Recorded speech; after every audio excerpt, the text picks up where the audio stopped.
Hey everyone, and welcome to Katie Couric. The summer is unofficially behind us now, and campaign 2010 is kicking into high gear. And with an approval rating for Congress in the 20s, my two guests are probably breathing a sigh of relief that they are not seeking re-election. Senator Evan Bayh is a Democrat from Indiana, and from Jefferson City, Missouri, Republican Senator Kit Bond. And as always, we'd like to say a quick thank you to the sponsor of our web show, Dove. Senators, thanks so much for joining me. Nice to see you both. Pleasure to be with you, Katie. So tell us really quickly, just give us the abridged version of why you are not seeking re-election. Senator Bayh, let's start with you. Some of it's personal and some of it has to do with Washington, Katie. In my case, I became a very young governor of my state. Kit was governor of Missouri, and I became used to as an executive running things, making a bigger difference day to day than you do in a legislative branch like the Senate. So that's a big part of it. But in addition to that, I'm just more independent and moderate than the institution is constructed today. It tends to reward people who are more partisan, more ideological, and not quite as pragmatic. So I thought I could make a bigger contribution in the private sector doing something else. And Senator Bond, do you agree with Senator Bayh's assessment? Not really. I share the same concerns that Evan does about how things work in Washington, but I served Missouri for 40 years. I was the youngest governor in Missouri history, and as I said when I announced I wasn't running, I don't aspire to be the oldest senator. So I thought I would move on, pass it on to a younger person, and get out in the private sector and try to work on from there on some of the things that I've been working on that have been very rewarding in the time I've been governor and senator. So for you, Senator Bond, it was more personal. It was less sort of discussed with the institution of Congress that's motivated you? Obviously, there's some very trying times that we've seen in Congress, but I made the decision that it was after 40 years, my late mother said, it's time you got out of government and got a real job, and that was 25 years ago. So I'm taking her advice a quarter of a century later. George Packer wrote a piece recently in the New Yorker, which I'm sure you both read with tremendous interest and probably a lot of insight. It was called The Empty Chamber, and it gives you the impression there is really not a whole lot getting done in the U.S. Senate these days. Would you agree with that, Senator Bond? Actually, when you look at what's going on, Evan and I, for example, work in the Intelligence Committee, which is a very important committee, takes up about, I'm the vice chairman on the Republican side. We have a very close working relationship. The chair is Dianne Feinstein. We work together on a bipartisan basis on lots of things that never hit the paper. We hope they don't hit the paper. And I also work on the Appropriations Committee with Patty Murray of Washington, and we get a lot of things done there. We have trouble getting things done on the floor, but we're working in the committees and doing, I think, the most important work. Work should be done in the committees, and then that should be brought to the floor. Do you agree with that, Senator Bayh? Do you think that committees are actually accomplishing more than we actually realize as citizens? My take on the Senate, Katie, is that you've got a lot of really good people trapped in a dysfunctional system, and you can break through it when you have the kind of relationship of trust that Kit Bond and I do, that some others do. But what happens now, whether it's in the committees or on the floor, too often our politics has become tribal, with Democrats and Republicans really operating as almost rival sports teams trying to beat one another rather than to figure out, okay, where's the common ground here that we can come and forge some consensus on and work on together. So I've never been in the Republican caucus, so I can't speak to that, but at least in our caucus, literally from the first day, it was, what are we going to do to beat the Republicans? What are we going to do when we win the next election? We got to all stick together. You can't go your own way. We don't want independent people around here. And for me, at least, I'm just more independent than that. I'd like to go there and say, let's study the issues, let's figure out what's right, and let's try and do that. And let's collaborate. Regardless of party, regardless of ideology. But the extremes of the two parties, whether it's the far right, and you saw this recently in Alaska with Lisa Murkowski losing her primary, Bob Bennett's a good man in Utah, lost his renomination, or in Arkansas, Blanche Lincoln, far left of the Democratic Party, was taken off after her. It's the extremes of the two parties that have just polarized the political process, and that's kind of infected the Senate. Are extremists taking over in your view, Senator Bond, and are they the squeaky wheels getting the grease, in other words? I think that obviously There are times when both party leaderships want support, and we support them when it makes sense, but I'm rather independent, and there are several Republicans who do vote independently. But yes, there are times when we are pushing, for example, in the last year or so, when for the first time in history, one party's controlled both houses and the presidency, and we were shut out from a lot of the operation. So we joined in trying to stop the steamroller so we could get involved. But there was partisanship on both sides, and I think the Republicans generally said, hey, we want to be able to vote on these issues, to discuss them, and to amend the bills that come before us. And I supported that all the way. So I agree with Evan that I was very disappointed we lost Bob Bennett and Lisa Murkowski. I know I've worked well with Blanche Lincoln as well. So there are people who lose, and I've faced challenges from the left and the right, and I've been called lots of names, and I guess that's the definition of a moderate, one who makes enemies left and right, and I have my share of both. Well, why do you think it has become so partisan, Evan? Do you think it's because these extreme factions? I mean, is it because they just want to get reelected? I mean, does Senator Bond have a point that Republicans, that they should have been brought into the process more?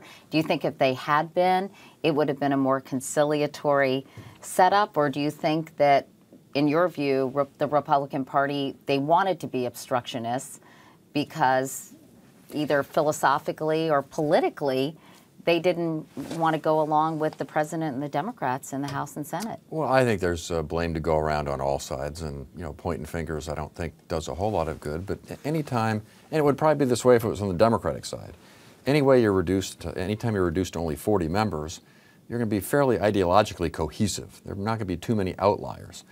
And so that's going to mean that you're going to stick together a little bit more, probably be fewer willing to compromise and that kind of thing. Plus, look how these Tea Partiers have treated anybody who broke from the party ranks. And frankly, the far left of the Democratic Party does the same thing. And you look where people get their information these days. It's not just from balanced programs like yours that try and give both sides. They can now self-select their pre-existing ideological preferences. So some go to the conservative outlets and some go to the liberal outlets. And on top of all of this, and behind the scenes very potently, is campaign financing. The millions and millions of dollars needed to run these campaigns these days, a lot of that money is ideologically motivated. They've got a point of view, and they punish any deviancy from party orthodoxy. So you add all that together, Katie, we're just at a very difficult, tumultuous time in our politics when we ought to be coming together because the country really faces serious problems. What about, Senator Bond? Let me just ask you what I asked Senator Bayh about sort of the GOP being the party of no, obstructionists, just not wanting any kind of legislation passed by the Democrats because it could be considered a victory, and you all want to show an alternative point of view. Has this party of no thing, first of all, do you agree that you are the party of no? And do you think that it went too far because you felt shut out, that you almost overcompensated by criticizing every initiative the Democrats wanted to take? First, let me go back and expand on what Evan said. When the Republicans had the majority, there were times when the Democrats were shut out. That's part of the process. Partisanship is healthy if there is partisan debate and participation. And Evan was governor in a state that didn't share his natural political, was not his natural political party. I was a Republican in a Democratic state, and I think both of us learned bipartisanship. And I think that I was disappointed when I first came to Washington in 1987 to see that there was such partisanship. But in my time there, I've been able to work with many good friends. I mentioned Evan and Dianne Feinstein. Barbara Mikulski and I were often called the odd couple because we worked together on housing issues, veterans issues, Alzheimer's bills and other things. And I've had lots of good Democratic colleagues, but this has been a year when the year and a half, I'd say, the Republican views on what we should do in health care reform and stimulus were shut out. And from what I'm hearing as I walk around the streets of Missouri and the Democratic area where I live, people are very much concerned with these trillion-dollar bills, and they want us, Democrats, independents, as well as Republicans, are telling me they're unhappy. It's really hard to know who to believe. Evan, you can finish that thought, but I was just going to say, you know, you hear from the White House, oh, the Republicans didn't offer anything constructive. You hear from Republicans, we were shut out. And so for the average person on the street, we don't really know what's going on behind the scenes and how much each side is reaching out to the other. When you look at the polls today, Katie, they don't like anybody. They don't like the Democrats. They don't like the Republicans. They're just mad at Washington. And a lot of it's because of this short-term tactical decision-making. Shortly after my decision, I wrote a piece in the Sunday New York Times, and one of the things I said there is what we have today in Washington is the constant quest for power through the use of means which render its effective use impossible once you've achieved it. For example, let's say the Republicans have been overzealous and frustrating the Democratic agenda. Maybe they've been shut out some, like Kit was saying, and maybe some of it was just, let's stop them because that's our best way back in. Well, when the Democrats are then in turn turned out, I can guarantee you they're going to do the same thing, trying to frustrate the Republicans. So it's this endless cycle of recrimination and revenge, thinking, well, it'll be better when we get in, but it's not better when we get. So at some point, what the American people want are results. Enough already. And they expect us to sit down and say, okay, we understand that, you know, you're a Republican and you're a Democrat, but at the end of the day, we're all Americans. We don't expect you to agree on everything, but certainly there are a few things you can work on together. That's what they don't understand. But if we're ushering in more extremists through the primary process, as you were saying, people are being challenged from the right, people being challenged from the left, that doesn't portend very good things for the future, does it, Senator Bond? I mean, how can we find our way out of this mess, and how can things be accomplished, and how can we consider ourselves Americans and less, you know, a particular political persuasion? Maybe it was Alexis de Tocqueville who said the genius of the American system is that people get the kind of government they deserve. And I have been challenged, as I said, challenged on the right in many, many days in primary battles. But if you lay out a moderate plan, such as Evan obviously did in Indiana, to succeed, then you'll elect an Evan Bayh. And for better or for worse, I've been elected statewide in Missouri 7 times. Not saying that I'm the best, but of the choices, I was the best looking one of the whole ugly bunch, and I've been able to serve. So, you know, I think that's how the political process works. Katie, what I'd say to your viewers is, if you look at Washington and your senator or representative is being excessively partisan or being excessively ideological, vote for somebody else. You know, we ultimately have control over this process, and but it seems like they're being replaced by someone, in some cases, much more ideological. The candidates that are coming up are replacing some of the moderate folks that you mentioned earlier. It can happen, and that might lead to more gridlock and more frustration. So my own take is that we're in for a protracted period of political churning, where the American public is dissatisfied with both extremes and ultimately will insist upon political reform that will make the system reward more moderation, more independent thinking, things of that nature. And particularly for my own party, where it looks like we may have a pretty rough November, I'd say to the folks setting strategy for the Democrats, if you just govern for the base of your party alone, that is not a sustainable path. You've got to reach out to independents and moderates to form a majority. That's the only way you govern. So take some of the rough edges off here and take an incremental approach, and over time it'll be better for the country, and it'll also be politically rewarding. Isn't that a conundrum, though, for President Obama? Because it seems to me that when he tries to go more to the middle, his base kills him, and when he tries to please his base, the middle kills him.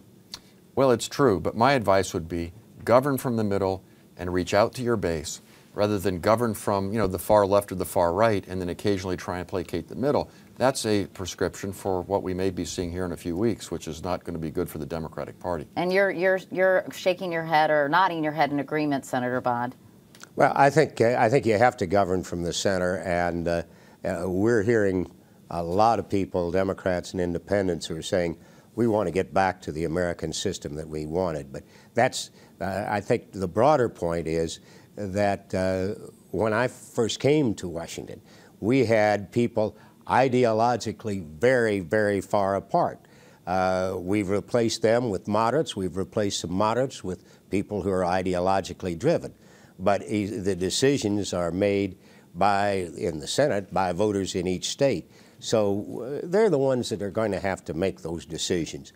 Pick the person that you think will work together constructively to get things done. Evan and I are both pragmatists. I come from Missouri. Show me. I'm willing to stand up and say, hey, I'm willing to be judged by what we can get done, and not by what very partisan or base appealing stands we take. I think Kit's right. It's not whether it's a liberal idea or a conservative idea, Democrat or Republican, is does it work? Does it make a practical difference in people's lives? Unfortunately, Katie, a lot of the political financing that exists doesn't take that point of view. You know, they want folks who are one way or the other way. But the point I wanted to make, if I could just speak for a moment as a Democrat, and I'm not a political strategist, but I've been around this process for several decades now. Over the last 2 to 3 decades, the polls have consistently shown that there are about 10% more of the American people who call themselves conservative than liberal.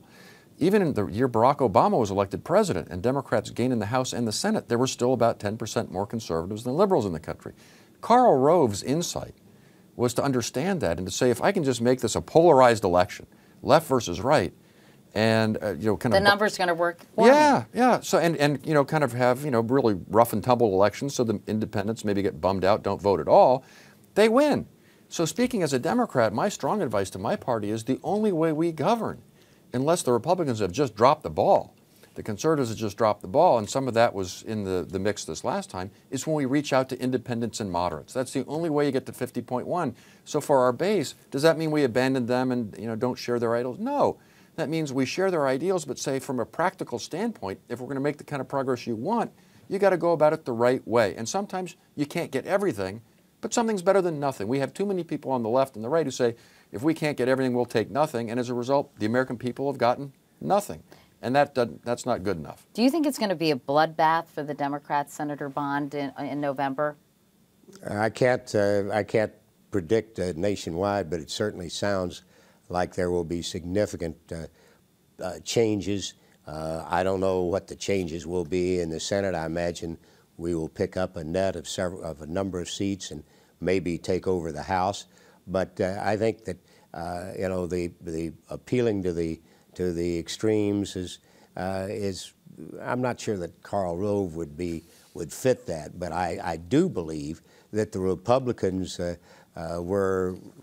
we were our own worst enemy in the 06 and 08 elections, and we used the power in the Congress a little bit heavy-handedly. And I think that came back to hurt us more than anything else. And I believe now we keep hearing that the trillion-dollar programs are really turning off a lot of people who, independents and even a few Democrats who may have supported what they thought was a moderate change and not the radical change that's come about. I'll give you a one-word answer, Katie, and that is yes, unfortunately. And I have no joy in my heart in telling you I think it's going to be a very tough election night for the Democrats in both the House, the Senate, governorships, and so forth. And when you look at the recent midterm elections that we had, or off-year elections, first in Virginia, state you and I know, then in New Jersey, then in the special election in Massachusetts, of all places, where a Republican won the special election there, you look at what was bothering independent voters, more than anything it was the spending and the deficits. And that's something that our party has to understand, that we've got to get on top of our fiscal problems. If we allow ourselves to be painted once again as just tax and spend Democrats, we're not going to have much luck in forming a majority in the country. So my advice to the President and to the leaders in Congress is come up with a credible approach to dealing with the deficit. In Great Britain, it was, I think, 75% spending restraint, 25% revenue enhancement. So to prove that you're tight on spending, I think you got to start with that. And as governor, I did that. I'm sure Kit had to. Sometimes you just got to say no. you're going to balance the budget. You can't, if you don't have the money, it's hard to spend it. Do you think the stimulus was a failure, the stimulus package? Well, the economists would tell you that it did keep the recession from being a lot worse than it otherwise has been, and it's been plenty bad as it's been. Now, would I have constructed it exactly that way? No. Was some of the spending not as productive as it could have been if it had been used for tax cuts for businesses to create jobs or make investments? I think it should have been more on the tax cut side of things than the spending side of things. But if you ask me, was it better than doing nothing? I don't think nothing in the face of the kind of recession we were looking at was really an alternative. And what about you, Senator Bond? I mean, would you have said no to the stimulus package? Do you think there could have been another solution to jumpstart the economy? First, I think the most important thing that was done, the Federal Reserve put about $2 trillion into the economy, and we passed a TARP bill in the summer of '08, which was supposed to help close down insolvent financial institutions. I voted for it. I think that helped. I disagreed with using some of it to bail out banks and insurance companies. I would have favored a much smaller stimulus package that focused on infrastructure. We need highways. We need locks and dams on the river. We need airports. And we could have put a lot of people to work if we spent a lot less stimulus money and put more of it into things that would really improve our economy. And I believe the impact of the huge dollar sign of that stimulus bill and the dollar sign on the budgets that were passed and the dollar signs on the health care have given people a real shock that we are spending not just on our credit cards, but our children and our grandchildren's credit cards. Wasn't the TARP money, though, done under President Bush? I mean, isn't that an important thing to... Yeah, I supported it. And he did have some stimulus, too.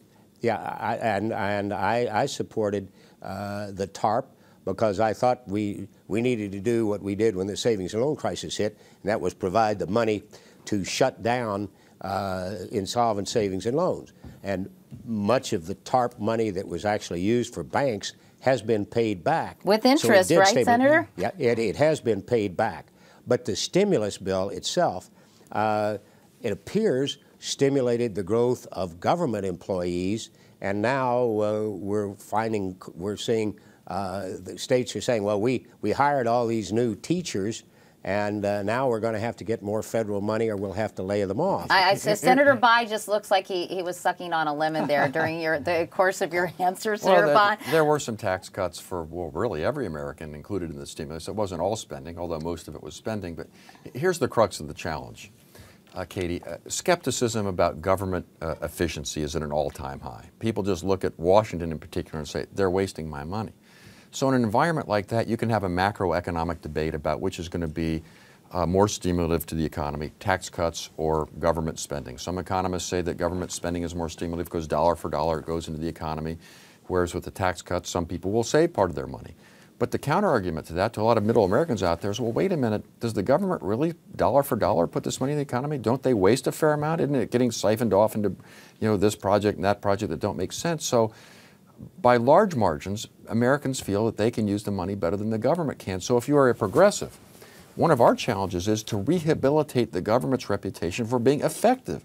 And efficient. And when we get a tax dollar, make sure that tax dollar is well used. That is the crux of the challenge, because as long as people have as dim an opinion as they do right now of the government, getting much public support for more spending is very difficult. And we're reaping part of that whirlwind here in the election this November. We have a Twitter question for both of you. What are you doing to help produce good jobs for Americans? Senator Bond, what are you doing? Oh, I've worked on a lot of things. First, I worked on the highway bill because that is government spending that goes through to private sector businesses that contract with the government. It builds the economy. I am very strongly in favor of more exports. I was in China pushing more exports and doing business abroad. I agree with the president who said we need to export our way out of this recession. I'd like to see us maybe we could do something good if we come back in a lame duck and pass the free trade agreements with Colombia, Korea, and Panama, and do more trading. And I think that those things will help create jobs that will be jobs for the future. And in addition, I'm working on things like biotechnology that will help produce new goods, new improved foodstuffs, and make jobs for the future for our workers, as well as a better life for consumers. That's my top priority, Katie, but I could mention many things. I'll just mention two. I've been on the Small Business Committee now for many years, and I've worked very hard to free up capital for small businesses, lower interest loans for small businesses, hopefully less less red tape for small businesses, because that's where most of the jobs in the economy are being generated. So that's an important area of focus. The second thing I'd mention, one of the great challenges we face is energy sustainability. We're spending so much of our money, sending it to the Saudis, the Venezuelans, and others for imports of oil. We can do a lot in this country to produce our own energy and even manufacture the next generation of electric vehicles in places like Missouri and Indiana. Indiana is a very big automotive industry, and some of the things in the stimulus bill actually have gone for battery technology, new drivetrains, things that in the long run will hopefully make us more energy independent, and those will create good jobs in the manufacturing sector. Why haven't we done more along those lines? Obviously, everyone wants us to be more energy independent. I think Republicans and Democrats agree with that, but it seems that it's been so slow going in that department. You know, it has been slow, and as long as the price of gasoline was, fairly affordable, the path of least resistance was to just kind of keep doing what we were doing. But when gas spiked up to close to $4 a gallon there for a while, and with the economy being so bad and people saying, what can we do to create jobs, there is now a renewed focus on what they're called green energy jobs, which I think we absolutely need to continue because it deals with national security, it deals with employment, it deals with the environment, and you can get some agreement for Democrats and Republicans in some of the space because it's not quite so ideological. All right, we're going to do a quick lightning round, you guys. Well, let me just go ahead, follow Senator Bond. Go ahead. Real quick on that. Sure. Missouri is the battery capital of the nation. We had 90% of the lead, but we're now bringing in new kinds of batteries, and we are producing electric delivery vans. And I agree with Evan on green energy. I spent a good bit of the early part of August talking about biomass. Sure. We could provide significant part of our energy production using the renewable resources we have, thinning out our forests of scrub timber, planting very energy producing plants on lands that cannot be farmed. These are areas where I think there's agreement. It takes time to do it. It's taking us a good bit of time to do that, but here's an area where I think there's real agreement, and energy, electricity, and electric vehicles, storage batteries, green energy are great items where there's agreement. Real quickly, I'm just going to ask some quick questions with quick answers, hopefully. You know, the constant campaigning. We are senators. No, I know. Quick is hard. I think you're both doing really well, by the way. But the triumph of hope over experience. The constant, drive to be reelected and the constant need to have fundraisers and raise campaign dollars, that obviously is part of the problem, as you mentioned earlier, Senator Bayh. What can be done to change that? I mean, the election cycle is what it is, but the amount of time that these members of Congress spend at fundraisers or whatever, no wonder they can't get anything done. They don't have time to do it. So what's the solution? Let me try and make this quick, Katie. But back in my father's time, as you know, he was in the Senate, there was a saying that you legislated for 4 years, you campaigned for 2. Now you campaign for 6. And it's primarily because of the fundraising aspect. If you got a spare moment, you got to go to an office off Capitol Hill for what they call call time, calling people for fundraisers and that sort of thing. It's really not as it should be. So. And then now you have all these millionaires putting their own money into these campaigns, which to me seems so undemocratic. Does it to you, Senator Bond? Well, we have freedom of speech, and they consider that spending your own money to elect yourself. But isn't that like buying an election? Well, I tell you, there's nothing you can do to change it because they have the constitutional right. And Winston Churchill says ours is the worst system except any others that's been devised. So I have never been worried about campaigning or soliciting funds taking away from my work. Well, I think the short answer is, Katie, is yes. I mean, it certainly limits the pool of people who have, can spend $50, $60, $100 million for an election, and that's troubling. But as Kit points out, the Supreme Court has ruled that that's, constitutionally protected speech. So the answer is to your viewers, if you think someone's just buying the office and they're otherwise unqualified, don't vote for them. Don't vote for them. And as a matter of fact, in this kind of toxic environment we're in now, some people are saying, well, they may be buying the office, but at least that's one individual as opposed to a whole bunch of special interests buying the office if they got to go out and plead for money. So what we really need is a way to kind of democratize. And here's a ray of hope. I actually think the system is getting worse rather than better because of some other recent Supreme Court cases.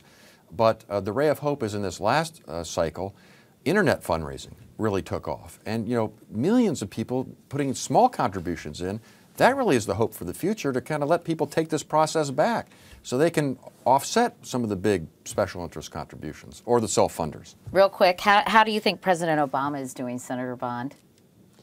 I'm concerned that his programs, he got people energized with his promise.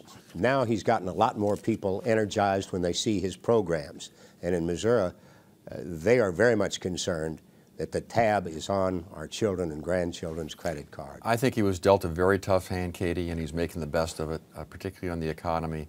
The one concern I would have is that I think, and understandably so, many of his advisors are very idealistic people, and there were some things that they wanted to do that had been 50 or 60 years in the waiting. That's a good thing, but maybe they tried to deal, rather than playing the hand of the cards they were dealt, they wanted to play the hand of cards they wish they'd been dealt. Maybe they overreached a bit? Overreached their mandate a little bit. And part of that is going to be reflected in the polls this fall. So well-intended, right ideals, but in a very, healthcare is a perfect example. 30 million people without healthcare is unacceptable. Insurance reform had to be done. But passing a huge new entitlement and $1 trillion spending program at a time when the deficit's very high and middle-class voters are concerned about their economic well-being, that's tough. It's just very tough to sustain that in that kind of environment. But they thought this was the only opening they may have. Right. Been waiting 60 years, may not come around again, so let's do it and hope for the best. And unfortunately, it's turned out to be very difficult. Finally, I Senator. agree with. Oh, sorry. Go ahead, Senator. I agree with Evan. And if what we would like to have done is to make insurance purchasable across state lines. We fought for a long time to allow small businesses to go into purchasing pools, because about 27 million of the uninsured are either small business people or their employees or their families. And we're doing, that would have been a significant reform. And we also have a system of federally qualified health centers or community health centers that need to be expanded, and that is the ultimate safety net. There are things like that we could have done far less expensively and give small businesses the same tax break that employees of large corporations and unions have, and limit the amount they can to eliminate the Cadillac plans. That would have made a real difference, and a lot of the small businesses I talked to could have provided and would have provided health care insurance for their To get back to a question you asked earlier, Katie, not only was he dealt a tough hand, but Kit Bond and a few of the other moderates to the side, I think there was a political calculation made on the part of some in the opposition party that, well, if we cooperate with the president and it works, he's going to get the credit. If we cooperate with the president and it doesn't work, well, then we're going to share the blame. Our only way back to power is to oppose the president across the board, and if it doesn't work, well, then we can say we told you so. So I do think there was some of that going on. I'm not saying Kit Bond was a part of that, but and frankly, in the interest of being fair, if the roles were reversed, I can see some of the people on our side thinking the same doggone thing. Real quickly, finally, Senator Bayh, Cody Butler tweeted this question: will you run for president in 2012? I'm back on my medication, Katie, and no, I don't. Cody, I don't want to disappoint you, but I don't think that's in the future. Okay. Are you kidding about your medication? I'm kidding about my medication. Watch it. Wow. No, that just made me very uncomfortable, Senator Bayh. That was a way of saying I haven't lost my mind. No, okay. No, I'm not going to run. And I'm not on medication. And Senator, not that there's anything wrong with that, who do you think the GOP front runners will be in 2012, Senator Bond? I think it's a little too early. I kind of like getting governors involved. If Evan Bayh were to switch Republicans, I'd support Evan You're a brave man, Kit. But we've got people like Haley Barber, Tim Pawlenty. We've got people who have been executives and know how to run a state, and I think there's some good candidates emerging. Indiana's governor is being mentioned. Pardon? Indiana's governor is being mentioned. Yeah, Mitch Daniels. I tried to work with him as director of the Office of Management and Budget, and I offered him $100 campaign contribution if he left and ran for governor of Indiana. And he took you up on it. He did take me up on it. He's been a good governor, and Governor Christie of New Jersey is making a lot of waves, and a lot of people are interested in him. Do you think it's more interesting, fun, and fulfilling to be a governor than a senator? Sure. Yeah. Definitely. Yes. Do you definitely. agree? Yes. Totally different jobs. The Senate is intellectually fascinating, and you get involved in global issues you don't deal with quite so much as governor. But in terms of every day, making decisions, making a difference, moving the ball down the field. Having some independence. Yeah, absolutely.